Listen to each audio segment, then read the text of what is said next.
Direktur Pengembangan PT Inka, Bapak Agung Sedayu. Pak Agung? Ya, Agung. Nah, dalam pembuatan sebagai produsen kereta, nah apa inovasi kereta api yang akan dikembangkan oleh PT Inka di Indonesia? Mas.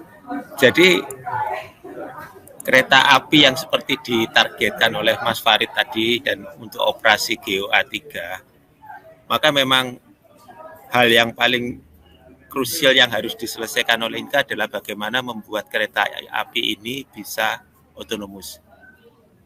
Nah, untuk otonomus kan kami harus mampu menerjemahkan apa yang diperintah operator atau oleh OCC, oleh sistem sinyal terhadap kondisi yang otonomus tersebut. Jadi pada saat ini kereta kita, kereta Inka adalah kereta yang didesain untuk diperintahkan oleh sistem operasi pusat. Tanpa ada perintah dari sistem operasi pusat, maka kereta Inka akan menjadi kereta yang bodoh. Kira-kira seperti itu.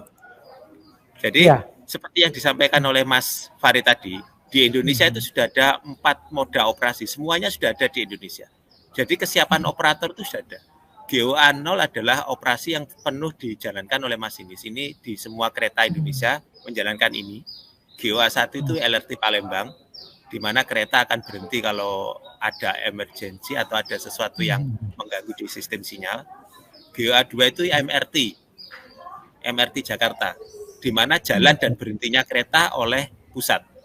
Tetapi membuka pintu dan mengendalikan kereta di dalam masih oleh masinis.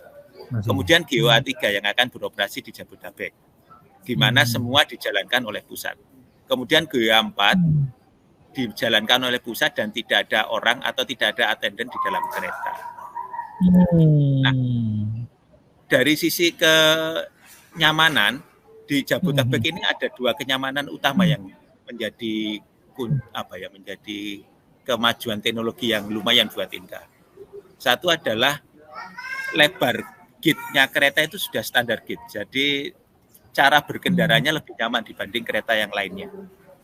Yang kedua adalah barrier-nya, jadi kereta ini didesain oleh Adikarya tidak boleh mengganggu masyarakat sekitar yang dilewati oleh kereta ini. Sehingga nanti kalau Pak Ali membandingkan antara kereta komuter yang ada dengan LRT ini, bagi penduduk di sekitar, noise dari kereta ini akan lebih kecil. Tidak senoise kereta komuter yang ada saat ini. Tapi resikonya jadi besar untuk Inka karena noise itu harus diresap atau diredam dan diterima oleh car body itu sendiri. Tapi itu sudah bisa kita selesaikan. Jadi dari sisi kontrol, dari sisi konstruksi, benar-benar ini tantangan yang jauh lebih maju daripada apa yang sudah dijalankan Inka sebelumnya. Ini adalah mode operasinya, di mana di sini itu ada satu kontrol. Yang kuning ini adalah komponen yang ditanam oleh sistem sinyal di kereta. Nah, komponen kuning ini juga menaruh sensor-sensornya di kereta. Di samping sensor posisi dengan GPS, dia juga menaruh sensor di sistem radar, sistem kamera, dan hal-hal yang lainnya. Kemudian di Inka sendiri menyiapkan otaknya yang dikomunikasikan dengan sistem ini. Sehingga pada saat berjalan, umpamanya seperti ini dari ATC, Command Unit yang dikontrol ke TMS. TMS ini adalah otak Inka. Jadi OBJ akan mengirim status dia. Status saya seperti ini. Kemudian TCMS akan menjawab, status TCMS seperti ini. Klop enggak status tersebut? Kalau status tersebut tidak klop, maka kami kereta akan melihat ini statusnya kok menurut kami nggak klop, tapi menurut OCC klop. Menurut OCC klop, kami akan nanya ke OCC, kami seperti ini, masih benar atau tidak. Kalau tidak, yang akan kereta ini. Tetapi kalau kami melihat posisi saat ini itu kok nggak klop ya, kereta akan emergensi dengan sendirinya, menghentikan kereta ini. Itu dari sisi komunikasi. Kemudian dari sisi data yang dikirim. Tadi kan omong-omongannya sudah bisa. Oh, saya sudah ngomong didengar dan yang dari kereta juga didengar OCC. Oh, cara ngomongnya sudah benar. Tapi ini yang diomongkan topiknya sama atau tidak? Nah, itu juga dicek oleh OCC. Pada saat kereta menyampaikan bahwa kecepatan saya sekian ya, kemudian frekuensi tegangan saya sekian ya, OCC akan melihat dari data GPS-nya. Benar enggak atau yang disampaikan oleh kereta?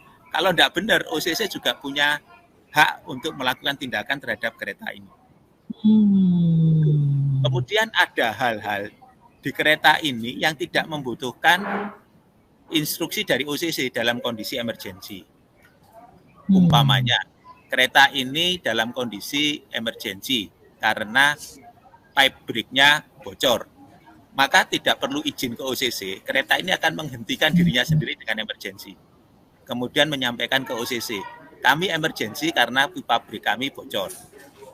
Atau kemudian di kereta ini ada yang namanya obstacle detection. Kalau kereta menyensor ada sesuatu yang menghambat dan merintangi di depan kereta, tanpa harus izin ke OCC, kereta ini akan emergensi diri. Kemudian menyampaikan ke OCC, saya emergensi karena ada hal yang merintangi kereta. Hal-hal seperti itu diatur dalam kondisi seperti ini. Yang lain adalah informasi-informasi yang selalu kami pertukarkan antara otak di sistem sinyal dan otak di kereta. Untuk saling berkomunikasi kami butuh waktu 28 milisecond atau 0,02 detik yang selalu tiktokan untuk ngecek apakah kereta aman, apakah OCC memerintahkan dengan benar. Tetapi kalau masalah data yang dipertukarkan itu butuh waktu 0,2 detik. Jadi 0,02 detik untuk memastikan bahwa kita omong-omongannya itu nyambung terus. Kemudian 0,2 detik untuk menyampaikan konten omong-omongannya. Kemudian dicek dan recek. Kalau memang keduanya menganggap aman, kereta akan berjalan aman. Tetapi kalau salah satu pihak merasa itu tidak aman, ada hal yang bisa di take over oleh kereta itu sendiri untuk memutuskan emergency brake atau OCC yang memerintahkan kereta itu emergency brake. Dan untuk itu maka di dalam kereta harus ada attendant. Karena kereta ini kereta yang bodoh kalau tidak ada siapa-siapa. Kalau nggak ada OCC, kereta ini jadi bodoh. Kalau tidak ada attendant, kereta ini jadi tidak bisa ngapa-ngapain. Sehingga peranan attendant itu sangat penting di operasi kereta ini. Karena memang kita masih belum menuju ke GOA 4. Jadi di Indonesia sekarang itu ada yang namanya masinis untuk operasi, ada yang namanya masinis penguji, dan sekarang dengan adanya GOA 3, ada yang kita definisikan sebagai train attendant. Atau kalau di penerbangan namanya flight engineer. Karena dia yang benar-benar memahami kereta itu seperti apa. Fungsi masinis operasi adalah menjalankan kereta dengan aman, dengan segala prosedurnya, dengan batasan-batasan yang telah ditetapkan. Tetapi fungsi masinis uji itu adalah gabungan dari train attendant dan masinis operasi. Masinis uji itu harus paham semua kondisi kereta, kemudian mengemudikan kereta di luar batas kemampuannya untuk menguji kereta itu sendiri. Sehingga pada saat dia memahami kondisi kereta ini sudah dalam titik kritisnya, maka dia bisa mengambil action yang benar. Dan fungsi train attendant seperti tadi harus memahami kondisi kereta seutuhnya. Jika pada saat omong-omongannya tadi jadi bisu, maka train attendant ini yang mengambil alih agar kereta ini tetap bisa beroperasi. Kira-kira seperti itu kondisi teknologi yang harus kita seliapkan dan kita selesaikan untuk ke LRT. Ya, Pak Agung, semua itu dengan inovasi dan teknologi canggih tersebut, tentu peran manusia masih dibutuhkan. Nah, bagaimana kompetensi sumber daya manusia perkeretaapian kita atau dari Inka sendiri dalam hal pengoperasian tersebut, Pak? Jadi di Indonesia kalau untuk pengoperasian sudah komplit, Pak. Mulai dari GA 0 sampai GA 4. Dari sisi pengoperasian, maintenance dan pemahaman cara operasi sudah komplit. Dari sisi teknologi, kita sudah bisa sampai GA 4 yang dikuasai LED.